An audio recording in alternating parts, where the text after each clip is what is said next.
Buenas noches, hermanos, hermanas, amigos y amigas. Con alegría llegamos al final de la jornada de hoy y comenzamos nuestro oficio vespertino desde la Parroquia de la Ascensión de la Iglesia Española Reformada Episcopal de la Comunión Anglicana, y el que os habla el reverendo Miguel Ángel Pino. Tenemos nuestra introducción recordando que esta semana nos encontramos en la oración de lo que se llama la Semana Unida de Oración por todos los cristianos. La oración por la unidad. Esa oración que salió del corazón de Jesús de una manera profética cuando dijo: Padre, que ellos sean uno, como tú y yo somos uno. Estamos en el día cuarto, jueves, y el texto bíblico para la meditación de hoy es el texto que aparece en Juan 15, versículo 15, que dice: Ya no os llamaré siervos, a vosotros os llamo amigos. Comenzamos, hermano. Vamos a comenzar con una oración que estarán haciendo probablemente en multitud de lugares por todo el mundo y la estarán diciendo en el día de hoy en diferentes horarios. La oración dice así: Señor Jesús, toda tu vida fue oración, perfecta armonía con el Padre. A través de tu Espíritu, enséñanos a orar según tu voluntad. Que los fieles del mundo entero se unan en intercesión y alabanza, y que venga tu reino de amor. Amén. Esa es la oración que miles de personas, miles de iglesias van a estar haciendo por todo el mundo. Y ahora nosotros, en nuestra intención de oración de esta noche, aunque somos conscientes y estamos orando cada día de cómo está creciendo nuevamente los contagios en España, cómo están creciendo las cifras, tanto de personas que se van contagiando como las personas que infelizmente fallecen, la presión que estamos viendo en los que trabajan al frente, llámense médicos, enfermeros, auxiliares, administrativos, todos los que están volcados en primera línea del COVID, nos acordamos de ellos en oración. Pero queremos hacer nuestra oración especial por la unidad de todas las iglesias. Así que, hermanos, nos disponemos a poner en las manos de nuestro Padre bueno estas oraciones. Padre, en esta noche venimos ante tu presencia con gratitud porque tú permites que estemos aquí. Nos acercamos con la confianza de saber que tú eres nuestro Padre bueno, el Padre que abraza y el Padre que bendice. En esta noche, Señor, queremos unirnos a los millones de cristianos que están pidiendo por la unidad de todas las iglesias. Te pedimos, Señor, como parroquia de la Ascensión, y te pedimos también de una manera personal, que como cristianos seamos los que construimos puentes, no los que levantamos muros. Que nosotros, Señor, seamos de los que faciliten a las personas el poderte conocer. Que nosotros seamos aquellos de los que se decía: mirad cómo se aman. Que tú pongas ese amor especial en nosotros, los unos por los otros, y que te pidamos, Señor, en esta noche con el corazón y de verdad, que un día participemos todos de la misma cena del Señor. Que un día podamos sentir que formamos parte de esa iglesia gloriosa, sin mancha y sin arruga, que tú te presentarás. Te lo pedimos todo en el nombre que es sobre todo nombre, en el nombre de Jesús. Amén.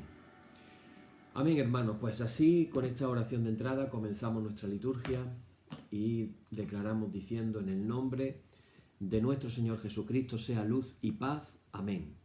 Desde el nacimiento del sol hasta donde se pone, sea alabado el nombre del Señor, sea el nombre del Señor bendito desde ahora y para siempre. Oh Dios, cuyo nombre es bendito desde la salida del sol hasta su ocaso, llena de ciencia nuestros corazones y abre nuestros labios en tu alabanza, para que, como eres bendito con el debido honor por todos los siglos, así seas alabado de oriente a occidente por todas las naciones. Amén. Por tu misericordia, oh Dios nuestro, que eres bendito y vives y gobiernas todas las cosas por los siglos de los siglos. Amén.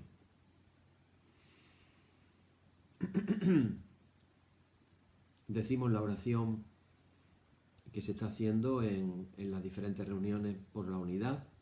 Decimos la oración que estamos diciendo cada noche en nuestra liturgia y dice así: Señor, tú eres el viñador que nos cuida con amor. Tú nos llamas a ver la belleza que hay en cada sarmiento unido a la vid y la belleza de cada persona.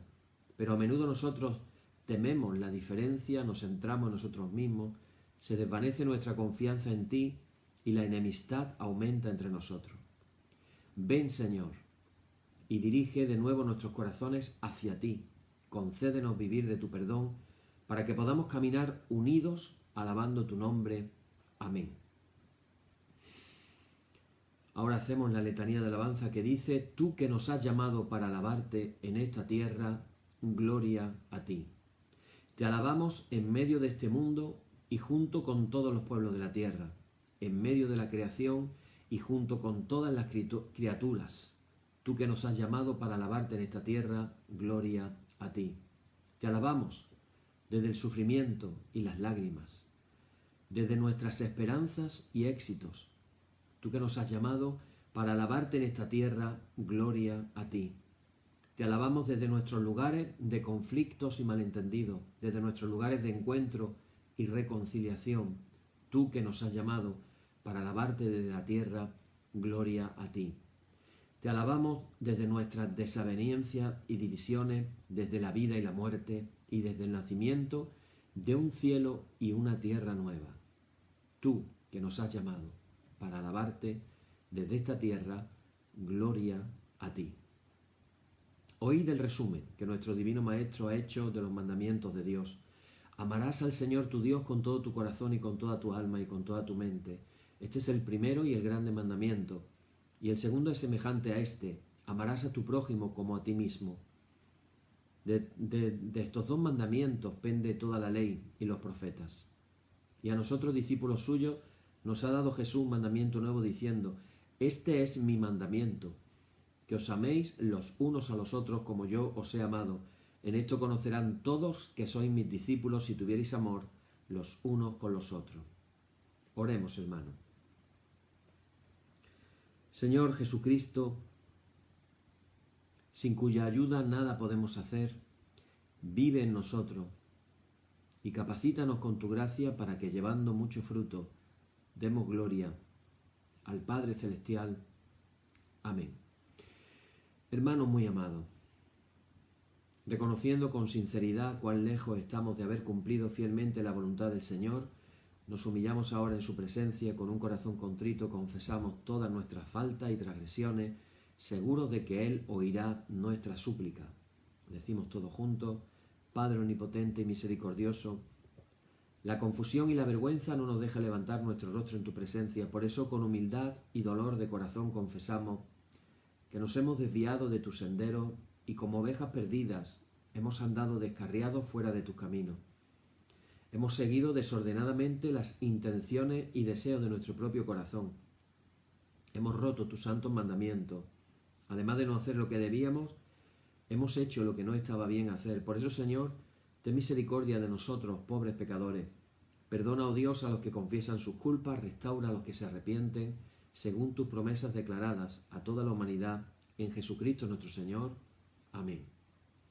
Y el Señor Jesucristo, que tiene la potestad de perdonar pecados sobre la tierra y que no desecha al pecador que a Él acude para salud, oiga vuestros ruegos, perdone todos vuestros pecados y os conceda su Santo Espíritu, para que vuestra vida sea de aquí adelante pura y santa hasta que seáis recibidos en el goce de su eterna gloria, en las mansiones del Padre Celestial.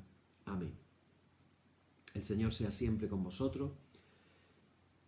Señor, abre nuestros labios y nuestra boca anunciará tu alabanza. Vamos a abrir nuestra Biblia en esta noche en el Salmo número 96. Salmo 96. Abrimos nuestra Biblia. Es un cántico de alabanza y dice así: Cantad al Señor cántico nuevo. Cantad al Señor toda la tierra. Cantad al Señor, bendecid su nombre, anunciad de día en día su salvación. Proclamad entre las naciones su gloria, en todos los pueblos sus maravillas. Porque grande es el Señor y digno de suprema alabanza, temible sobre todos los dioses. porque todos los dioses de los pueblos son ídolos, pero el Señor hizo los cielos. Alabanza y magnificencia delante de Él, poder y gloria en su santuario. Tributad al Señor, oh familias de los pueblos, dad al Señor la gloria y el poder.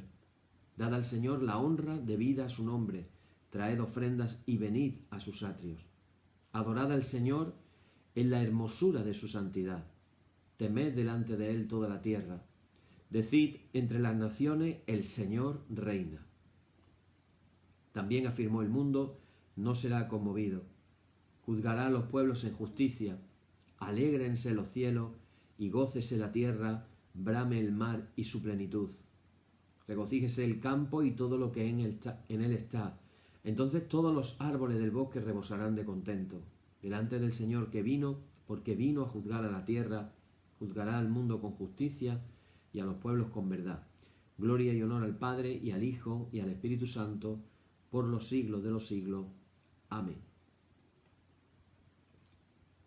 Bien, pues pasamos ahora, hermanos, a continuar con nuestro estudio acerca de esta aproximación histórica que estamos haciendo de Jesús. Y aunque parece este estudio que se nos está haciendo un poquito largo, ya va faltando menos, pero aun pareciéndonos largo nos quedamos con muchísimas cosas, ni os imagináis, cosas en el tintero, porque no podemos extendernos ya tantísimo, pero la verdad es que mi oración es que este conocimiento acerca de Jesús y de la historia nos lleve a amar cada día más a nuestro Señor y tratar de servirle, imitarle y buscar hacer la voluntad del Padre como Él lo hizo. Hoy abrimos nuevo tema. Ayer terminábamos con la cruz, lo tocamos desde un punto de vista muy histórico, repito, no entramos en temas teológicos ni espirituales. Y hoy vamos a hablar de lo siguiente a lo que el credo nos enseña que sucedió después de la crucifixión y la muerte de Jesús, que no es otra cosa que la resurrección. Y lo hemos titulado este tema, si el anterior era el mártir del reino de Dios, este tema lo hemos titulado resucitado por Dios. Y la primera pregunta que aquí aparece, nada más empezar, es la que todos hacemos. Yo recuerdo un vídeo de mi nieto Santiago, no sé si tenía 1 año y pico, 2 años, y es la época en la que los niños empiezan a decir ¿por qué? Entonces, de pronto la madre le dijo Santiago, no sé qué, no sé cuánto, y él le dijo ¿por qué? Y la madre le respondió porque no sé cuánto, no sé cuánto, no sé cuánto, no sé qué. Y entonces él respondió ¿y por qué? Otra vez. ¿Y por qué me dices esto? ¿Por qué te he dicho lo otro? Y así se pegó media hora diciendo por qué. Ahí tengo el vídeo en el móvil, súper gracioso. Pues aquí empieza esa pregunta. ¿Por qué? ¿Por qué? Y esta es la pregunta que lo más probablemente se hicieran los discípulos de Jesús. ¿Por qué?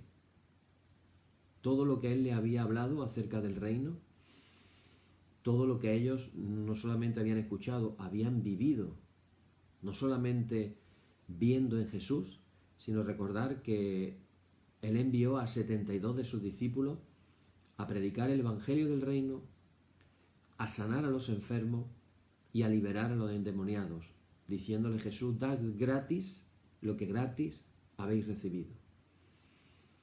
Esto que por otro lado suena como muy espiritual, la razón es tan sencilla como que los curanderos cobraban, no lo hacían gratis. Ellos sanaban de manera gratuita, hay una diferencia bastante considerable. Ellos habían oído, habían visto y habían experimentado en carne propia, porque luego venían súper contentos contándole al Señor todo lo que habían ellos personalmente experimentado y vivido. Y ahora de pronto parece que todo termina. Salen huyendo y ahí llevan esa pregunta en el corazón. ¿Por qué?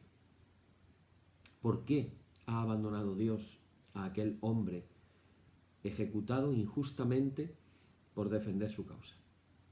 Ellos lo han visto ir a la muerte en una actitud de obediencia y de fidelidad total. Así es como va Jesús a la muerte. ¿Cómo puede entonces Dios desentenderse de él? Todavía tienen grabado en el corazón el recuerdo de la última cena. ¿Os acordáis cuando hablábamos de esa última cena tan maravillosa que todavía seguimos celebrando hoy? Ese regalo maravilloso que Dios nos ha dado, ese tesoro que Dios nos ha dado de incalculable valor. Ellos estaban todavía con eso en mente y los acontecimientos suceden de una manera vertiginosa. ¿Cómo puede un hombre terminar así, en el Seol, que era el lugar donde iban los muertos según los judíos? Y surgen un montón de preguntas. ¿Es que Dios va a abandonar en el país de la muerte, en el Seol, al que lleno de su espíritu ha infundido salud y vida a tantos enfermos y desvalidos? ¿Va a yacer Jesús en el polvo para siempre como una sombra en el país de las tinieblas? Él, que había despertado tantas esperanzas en la gente, ¿no podrá ya vivir en comunión con Dios el que ha confiado totalmente en su bondad de Padre? Y más preguntas. ¿Y cuándo? ¿Y cómo se va a cumplir aquel anhelo suyo de beber vino nuevo juntos en la fiesta final del reino? Esa promesa suya de que ya no volvería a beber ese vino de la última cena hasta que lo bebiera en el reino de Dios con ellos. ¿Ha sido toda una ilusión ingenua de Jesús? Sin duda les apena la muerte de un hombre cuya bondad y grandeza de corazón han podido conocer de cerca. Pero tarde o temprano, ese es el destino de todos los humanos. Lo que más les escandaliza posiblemente fue esa ejecución brutal e injusta. Injusta en la palabra. El hombre juzgando a Dios. Es terrible, ¿verdad? Los hombres juzgando a Dios, porque Jesucristo es Dios. ¿Es injusto? Tremendo. Y ellos con sus preguntas dentro de sí, ¿dónde está Dios? ¿No va a reaccionar ante lo que han hecho con él? ¿No es el defensor de las víctimas inocentes? ¿Se habrá equivocado Jesús al proclamar su justicia a favor de los crucificados? En toda esa maraña de preguntas, de sentimientos, de interrogantes, se encuentran los discípulos en aquellas horas muy difíciles también para ellos. Nunca podremos saber de una manera precisa el impacto de la ejecución de Jesús sobre sus seguidores. Hay un dato: todos huyeron a Galilea. Aunque esa huida a Galilea podría ser una medio trampa, porque podemos leer en los evangelios que Jesús le dijo que resucitaría y que fueran a un monte X en Galilea.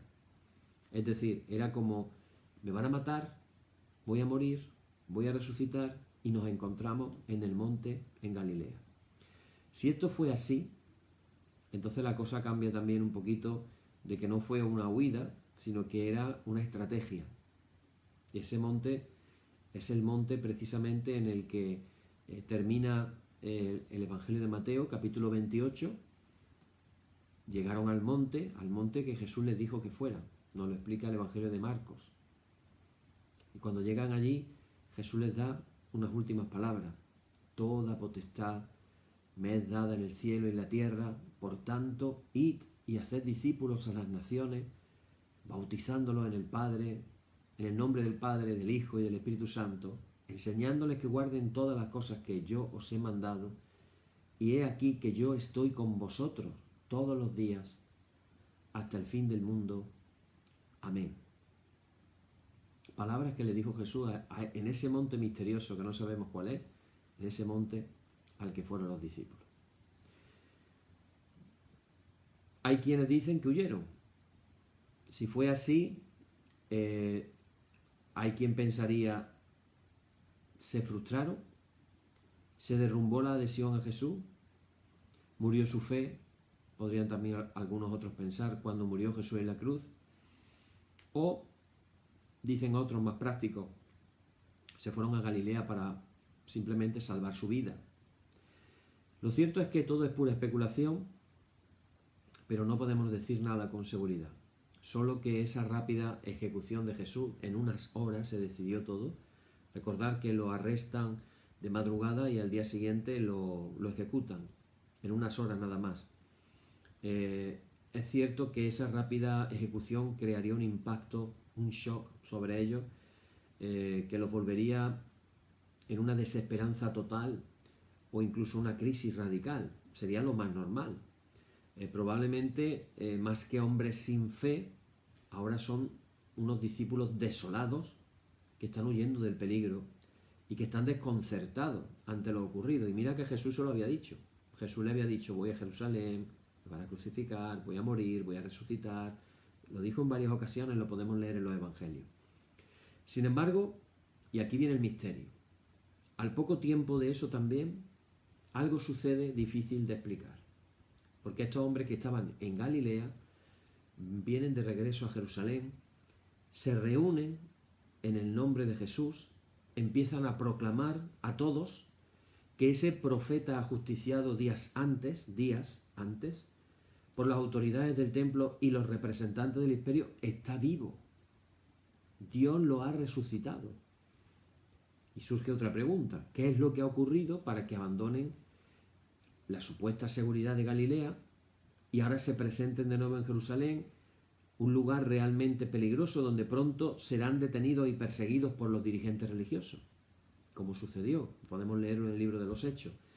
¿Quién les ha arrancado de su cobardía y del desconcierto, de la desesperanza? ¿Por qué hablan ahora con tanta audacia y con tanta convicción? ¿Por qué vuelven a reunirse en el nombre de aquel a quien han abandonado al verlo condenado a muerte? Son más preguntas que surgen todavía. Y ellos nos dan una respuesta. Ellos dicen: Jesús está vivo, Dios lo ha resucitado. Con una convicción unánime e indestructible.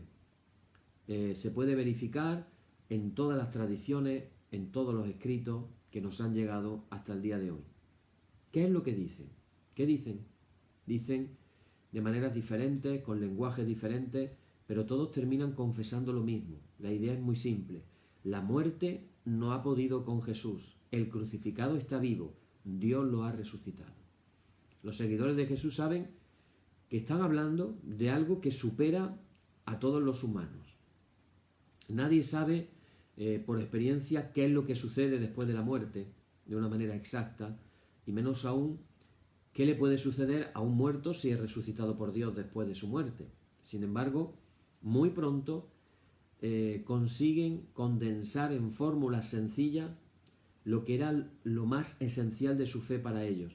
Fórmulas breves, fórmulas muy estables, que ya circularán, lo sabemos, históricamente sabemos, que empiezan a circular en los años del año 35 al año 40, esas fórmulas ya escritas o transmitidas oralmente, ya se sabe que se dicen con naturalidad entre los cristianos de la primera generación. Y las empleaban seguramente para transmitir su fe a los nuevos creyentes, a los catecúmenos, para proclamar su alegría en las celebraciones y tal vez para reafirmarse en su adhesión a Cristo en los momentos de persecución. Esto es lo que confiesan: Dios ha resucitado a Jesús de entre los muertos. Es decir, Dios no se ha quedado pasivo ante su ejecución, ha intervenido para arrancarlo del poder de la muerte. La idea de la resurrección la expresan con dos términos. Hablan de un despertar y un levantar. Dos palabras: despertar, levantar. Lo que sugieren estas dos metáforas realmente es impresionante y es grandioso. Dios ha bajado hasta el mismo Seol, se ha adentrado en el país de la muerte, donde todo es oscuridad, silencio, soledad. Allí la imagen que se transmite es que los muertos yacen cubiertos de polvo, dormidos en el sueño de la muerte, y de entre ellos Dios ha despertado a Jesús, el crucificado. Lo ha puesto de pie y lo ha levantado a la vida. Muy pronto aparecerán otras fórmulas en las que se confiesa que Jesús ha muerto y ha resucitado. Ya no se habla de la intervención de Dios, Es como que se va desplazando la atención sobre el mismo Jesús. Él es quien se ha despertado y se ha levantado de la muerte, pero en realidad todo se debe a Dios. Si está despierto es porque Dios lo ha despertado, si está de pie es porque Dios lo ha levantado, si está lleno de vida es porque Dios le ha infundido la suya. Así que en el origen siempre nos encontramos con esa actuación amorosa de Dios, su Padre. En todas estas fórmulas, los cristianos hablan de la resurrección de Jesús. Pero por esa misma época encontramos también cantos, himnos litúrgicos en los que se aclama a Dios porque ha exaltado y glorificado a Jesús como Señor después de su muerte. Aquí no se habla ya de resurrección. En estos himnos nacidos de ese primer entusiasmo de las comunidades cristianas, los creyentes se empiezan a expresar con otro esquema mental, con otro lenguaje. Empiezan a decir, Dios ha exaltado a Jesús, lo ha elevado a su gloria, lo ha sentado a la derecha de su trono y lo ha constituido como Señor. Este lenguaje es tan antiguo como el que habla de resurrección. Para los primeros cristianos, entonces, la exaltación de Jesús a la gloria del Padre no es algo que sucede después de su resurrección, sino otro modo de afirmar lo que Dios ha hecho con el crucificado. Resucitar, entonces, ya de por sí, es ser exaltado, es decir, ser introducido en la vida del mismo Dios. Ser exaltado es también resucitar, ser arrancado del poder de la muerte. Los dos lenguajes se van a enriquecer y a complementar mutuamente para sugerir la acción de Dios en el mismo Jesús. Contamos que la confesión de fe más importante y significativa la encontramos en una carta que Pablo de Tarso escribe, se piensa, entre el año 55 y el 56, a los cristianos de Corinto, una ciudad cosmopolita donde conviven una mezcla de diferentes religiones helenistas, orientales, con diferentes templos, como por ejemplo los erigidos a Isis, Serapis, Zeus, Afrodita, Asclepio o Cibeles. Todo ese tipo de adoración se encontraba en Corinto. Pablo les anima a que permanezcan fieles al Evangelio que él le había enseñado en su visita hacia el año 51.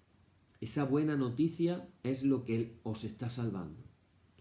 Esta noticia, sin embargo, no es una invención de Pablo. Es una enseñanza que él reconoce que él también la ha recibido y que ahora la está transmitiendo fielmente. ¿Quién le enseñó acerca de eso? Pudo ser Bernabé, el que lo tomó cuando llegó a Jerusalén, haciéndolo discípulo suyo. No sabemos quién, pero él reconoce que aquello que él ha contado lo recibió también por tradición. Fijaros lo que dice. A los corintios le dice, os transmití en primer lugar lo que a mi vez recibí, que Cristo murió por nuestros pecados, según las Escrituras, que fue sepultado, y que resucitó al tercer día, según las Escrituras, que se apareció a Cefas y luego a los 12. Y ahí empieza a dar una descripción de gente a la que se apareció. Estamos en el capítulo 15 de Primera de Corintios. Hay algo en esta confesión que pudiera sorprendernos. Algunas preguntas surgen. Por ejemplo, ¿por qué se dice que Jesús resucitó al tercer día según las Escrituras? ¿Es que ha estado muerto hasta que por fin Dios ha intervenido al tercer día? ¿Ha sido alguien testigo de ese momento crucial? ¿Por qué los relatos evangélicos hablan de apariciones el primer día de la semana antes de que llegue el tercer día? En realidad, estamos en el terreno del lenguaje bíblico. Y es que el tercer día, en el lenguaje bíblico, significa simplemente el día decisivo. Después de días de sufrimiento y tribulación, es como decir, el tercer día trae la salvación. El día decisivo trae la salvación. Por eso se dice en la palabra de Dios que Dios siempre salva y libera al tercer día. Él tiene la última palabra. El tercer día le pertenece a Él. Así podemos leer la siguiente profecía en el profeta Oseas, que dice: venid, volvamos al Señor, Él ha desgarrado, pero Él nos curará, Él ha herido, pero Él vendará nuestras heridas. Dentro de 2 días nos devolverá la vida, al tercer día nos levantará y viviremos en su presencia. Esto lo dijo el profeta Oseas. La verdad es que nos suena muy parecido a lo que Jesús vivió. En diferentes comentarios rabínicos se ve una interpretación de este tercer día, anunciado por Oseas, como el llamado día de la resurrección de los muertos. Fijaros qué curioso. El día de las consolaciones en el que Dios hará revivir a los muertos y nos resucitará. Es curioso, lo dicen los rabinos judíos. Los primeros cristianos creen que para Jesús ya ese tercer día, ya ha llegado ese tercer día definitivo. Él ha entrado en una salvación plena. Nosotros conocemos todavía días de prueba, días de sufrimiento, pero con la resurrección de Jesús ha amanecido el tercer día. Probablemente este lenguaje podría ser entendido en ambientes judíos, pero la Iglesia, de una manera temprana, comienza a enviar misioneros que irán recorriendo las ciudades del imperio, donde la gente de cultura griega se resistía a la idea de la resurrección. De hecho, Pablo lo comprueba personalmente cuando él predica en el Areópago de Atenas, y todo va bien hasta que comienza a hablar de Jesús resucitado. En ese momento dice: al oír aquello de la resurrección de entre los muertos, unos se echaron a reír y otros dijeron: ya te oiremos sobre esto en otra ocasión. Es decir, en la cultura griega, hablar de la resurrección de los muertos no se entendía muy bien. Por eso, en algunos sectores encontraron otro lenguaje que, sin distorsionar lo que es la fe en el resucitado, resultara más apropiado, más fácil de aceptar por la gente de la mentalidad griega. Lucas, precisamente, tal vez fue uno de los que más contribuyó a la introducción de un lenguaje que presenta al resucitado, fijaros la diferencia, como el que está vivo o como el viviente.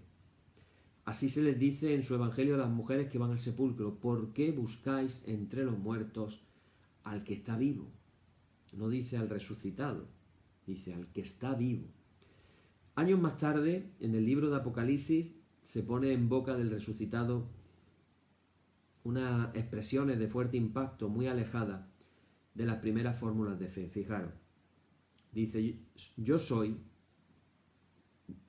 lo está diciendo Jesús, yo soy el primero y el último, el que vive.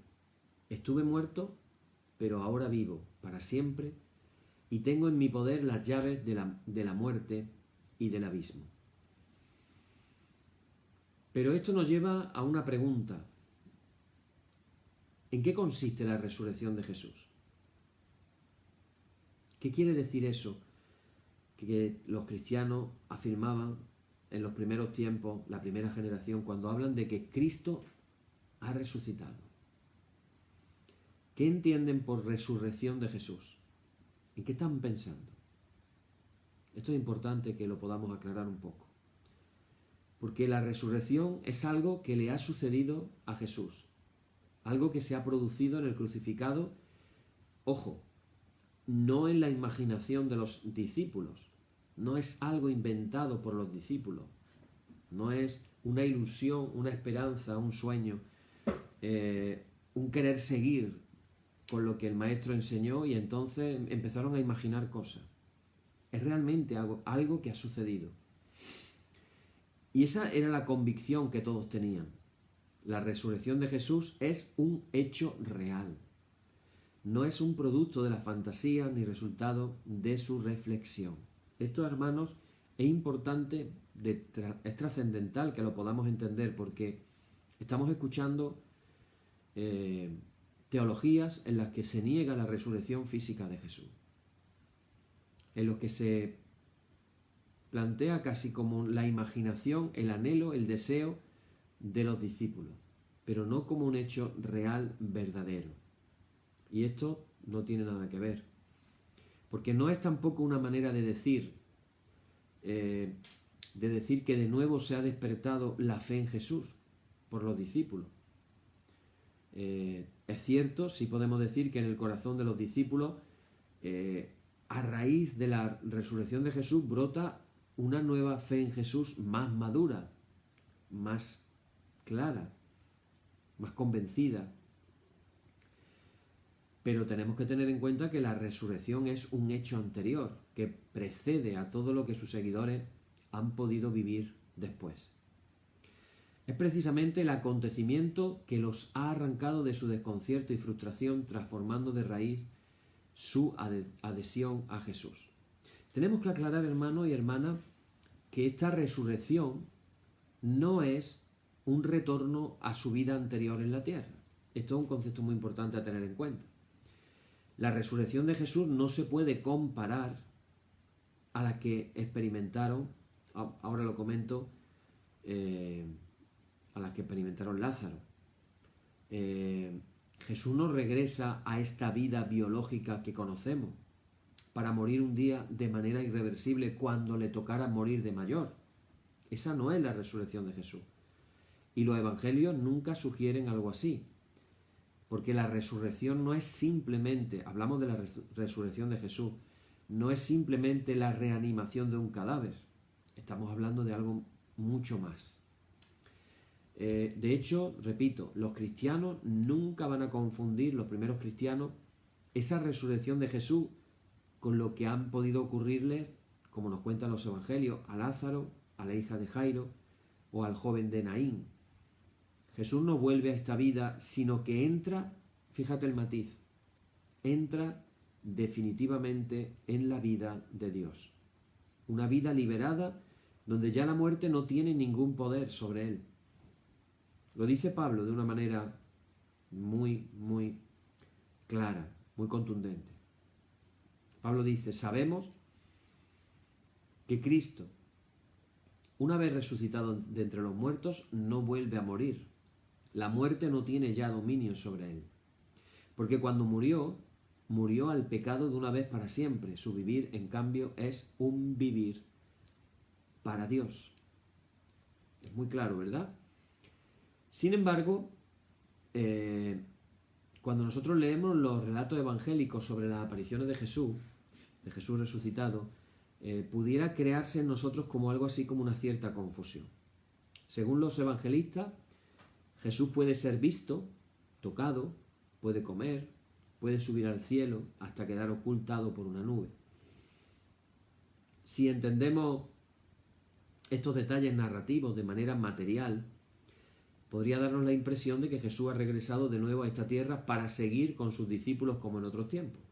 Sin embargo, los mismos evangelistas nos dicen con total honestidad que no es así. Jesús es el mismo, pero no es el de antes. Se le presenta lleno de vida, pero un dato misterioso. Parece que no lo reconocen de inmediato. Está en medio de lo suyo, pero no lo pueden retener. Es alguien real y concreto, pero no pueden convivir con él como en Galilea. Sin duda, y este es el punto, es Jesús, pero con una existencia nueva. Tampoco han entendido los seguidores de Jesús su resurrección como una especie de supervivencia misteriosa de su alma inmortal, el alma, al estilo que pensarían los griegos. El resucitado no es alguien que sobrevive después de la muerte despojado de su corporalidad. Ellos son hebreos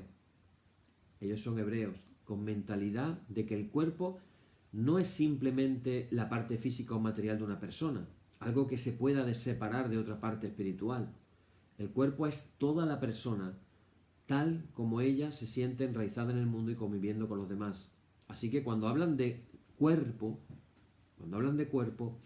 están pensando en la persona con todo su mundo de relaciones y vivencias, con toda su historia de conflictos, heridas, alegrías, sufrimientos. Para ellos, Para los judíos es impensable imaginar a un Jesús resucitado sin cuerpo. Sería cualquier cosa menos un ser humano.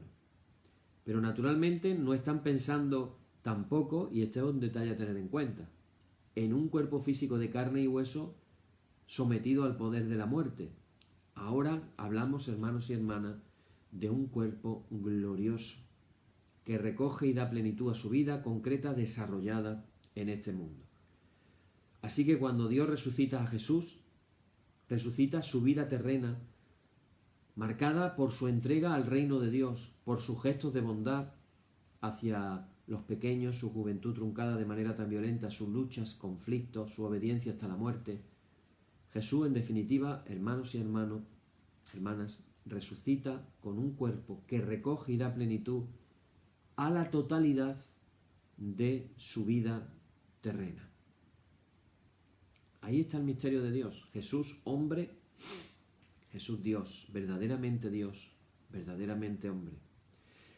Y es que para los primeros cristianos, por encima de cualquier otra representación o esquema mental, la resurrección de Jesús es una actuación de Dios que con su fuerza creadora le rescata de la muerte para introducirlo en la plenitud de su propia vida. Así lo dicen una y otra vez las primeras confesiones cristianas, los primeros predicadores. De alguna manera, Dios acoge a Jesús en el interior mismo de la muerte, infundiéndole toda su fuerza creadora. Jesús morirá gritando, acordaros, Dios mío, ¿por qué me has abandonado? Y al morir, se encuentra con su Padre que lo acoge con amor inmenso, impidiendo que su vida quede aniquilada. En el mismo momento en que Jesús siente que todo su ser se pierde definitivamente, siguiendo el triste destino de todos los humanos, Dios interviene y le regala su propia vida. Allí donde todo se acaba para Jesús, Dios Padre empieza algo radicalmente nuevo. Cuando todo parece hundirse sin remedio en el absurdo de la muerte, Dios comienza una nueva creación. Y estas cosas, hermanos y hermanas, nos inspiran a nosotros. Porque también Pablo enseña que habrá un momento en la historia de la humanidad en que se tocará la trompeta final. Y cuando esa trompeta final suene, dice, os digo un misterio. Cuando suene esa trompeta final, dice, todos seremos transformados. En un abrir y en un cerrar de ojos. Es decir, en un pestañear, en la rapidez que uno pestañea, seremos transformados. Y entonces tendremos un cuerpo glorioso, al estilo de ese cuerpo resucitado de Jesús. Algo realmente misterioso para que podamos meditarlo y podamos agradecerle a Dios. Termino diciendo la respuesta a otra pregunta. ¿Cómo hablan los cristianos de la primera generación de esta acción creadora de Dios que no cae bajo nuestra observación? Aquí tomamos otra vez el lenguaje de Pablo que nos trae mucha luz. Según él, Jesús ha sido resucitado por la fuerza de Dios, que es la que le hace vivir su nueva vida de resucitado. Por eso, lleno de esa fuerza divina, puede ser llamado Kyrios, Señor, con el mismo nombre que se le da a Yahvé entre los judíos de lengua griega. Kyrios. Dice también que ha sido resucitado por la gloria de Dios. Es decir, por esa fuerza creadora y salvadora en la que se revela lo grande que es. Por eso Jesús resucitado posee un cuerpo, hemos dicho antes, glorioso. Que no significa un cuerpo radiante o resplandeciente, sino una personalidad rebosante de la fuerza gloriosa del mismo Dios. ¿Os acordáis cómo venimos diciendo que se va a presentar el mismo Jesús a la iglesia? Una iglesia como gloriosa, una iglesia llena de Dios, una iglesia llena de la fuerza gloriosa del mismo Dios. Y por último, Pablo dice que ha sido resucitado por el Espíritu de Dios. por ese aliento creador, por el ruaj del que se habla en el Antiguo Testamento. Por eso su cuerpo resucitado es también un cuerpo espiritual, es decir, plenamente vivificado por el aliento vital y creador de Dios. Entonces quedémonos con la idea, la resurrección de Jesús no es una resurrección cualquiera, tiene muchísimas implicaciones. Y por último decir que Él es el primer fruto, el primer hermano, el primero de los resucitados. Algún día nosotros también seremos resucitados y nuestro cuerpo se convertirá en un cuerpo glorioso, un cuerpo sin enfermedad, sin dolor, un cuerpo perfecto, lleno de la gloria de Dios. Amén. Decimos ahora en nuestra liturgia: oh Señor, santifícanos en tu verdad, tu palabra es la verdad. Vamos a hacer ahora una intercesión diferente a la que hemos hecho en otros días, que también se está haciendo en todas las partes del mundo. Y aquí la intercesión tiene una primera oración y después, como no la tenéis delante, hay una respuesta que es: Señor, ten piedad. Señor, ten piedad es curiosamente, se mantiene en la liturgia antigua, se mantiene en griego. Tener en cuenta que la mayoría de las liturgias se escribieron en latín. Y tenemos el caso, sobre todo las que estaban en el Imperio Romano. Hay otros lugares que no. Por ejemplo, la iglesia de Armenia, que la iglesia es la nación que tiene el honor de convertirse en la primera nación cristiana de la historia en el siglo IV. Evidentemente su escritura no tiene nada que ver con el latín y ellos tienen su propia liturgia. La liturgia nuestra española, mozárabe, evidentemente sí estaba escrita en latín, porque lo que se hablaba en España, Hispania, éramos una de las provincias de Roma, pues estaba escrita en latín. Pero el dato curioso es que esta frase, Señor ten piedad, Señor ten misericordia, es tan antigua que se ha mantenido en griego. Y entonces se dice Kyrie eleison. Kyrie eleison. Así que lo vamos a decir en griego para unirnos simbólicamente a la iglesia ortodoxa, a la iglesia rusa, a la iglesia bizantina en Turquía. Nos acordamos de los monjes del monte Athos, la única nación después del Vaticano estado cristiano, de monjes nada más. Ahí una montaña que está llena de inmensos monasterios donde viven miles de monjes de la iglesia ortodoxa. Pues vamos en honor a la iglesia ortodoxa, a hacer esta intercesión. Es muy bonita. Dice así: Espíritu Santo, tú creas y recreas a la iglesia sobre la faz de la tierra. Ven y susurra en nuestros corazones la plegaria que Jesús dirigió al Padre en la víspera de su pasión.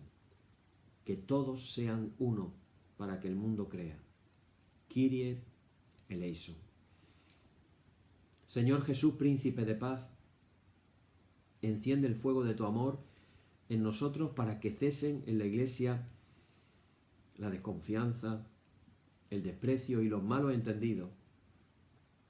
Haz que caigan los muros que nos separan. Kyrie eleison. Espíritu Santo, consuelo de todos, abre nuestros corazones al perdón y a la reconciliación y tráenos de regreso de nuestros caminos extraviados. Kyrie eleison. Señor Jesús, manso y humilde de corazón, danos pobreza de espíritu para que nos dejemos sorprender por lo inesperado de tu gracia. Kyrie eleison. Espíritu Santo, que nunca abandonas a los hombres, mujeres y niños que son perseguidos por ser fieles al Evangelio, dale fuerza y valor y sostén a quienes les ayudan. Kyrie eleison. Amén. Hermanos y hermanas, el Señor nos llama a vivir unidos. Nos da su paz, nos invita a compartirla. Por eso te animo que en estos días puedas hacer las paces con algún hermano, con el que estés enfadado, con algún hermano con el que hayas tenido problemas, con algún hermano con el que hayas tenido algún tipo de conflicto. Qué bonito en esta semana por la unidad de la Iglesia, que podamos romper lo que deberíamos de considerar la obra del enemigo. Todo lo que no es paz, todo lo que no es amor entre los hermanos no puede venir de Dios. Así que rompámoslo, perdonemos, busquemos la reconciliación y tengamos algún gesto, si es el caso de que consideramos que hay algún hermano que pudiera sentirse así con nosotros o nosotros con él. Y seguimos haciendo la oración que nuestro Maestro, que tiene palabras de vida eterna, nos enseñó a decir, y así nos unimos otra vez con un montón de gente cristiana en el mundo. Padre nuestro, que estás en los cielos, santificado sea tu nombre, venga tu reino. Hágase tu voluntad, como en el cielo, así también en la tierra. El pan nuestro de cada día dánosle hoy y perdónanos nuestras deudas, así como nosotros perdonamos a nuestros deudores. Y no nos dejes caer en la tentación, mas líbranos del mal. Amén. Líbranos del mal y confírmanos en tu temor, con toda obra buena, oh Trinidad, Dios nuestro, que eres bendito y vives y gobiernas todas las cosas por los siglos de los siglos. Amén. Señor, muéstranos tu misericordia y danos tu salud. Llena a tus ministros de virtudes y da alegría a tu pueblo escogido.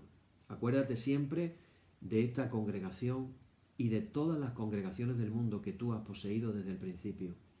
Oh Dios, purifica nuestros corazones y no quites de nosotros tu Santo Espíritu.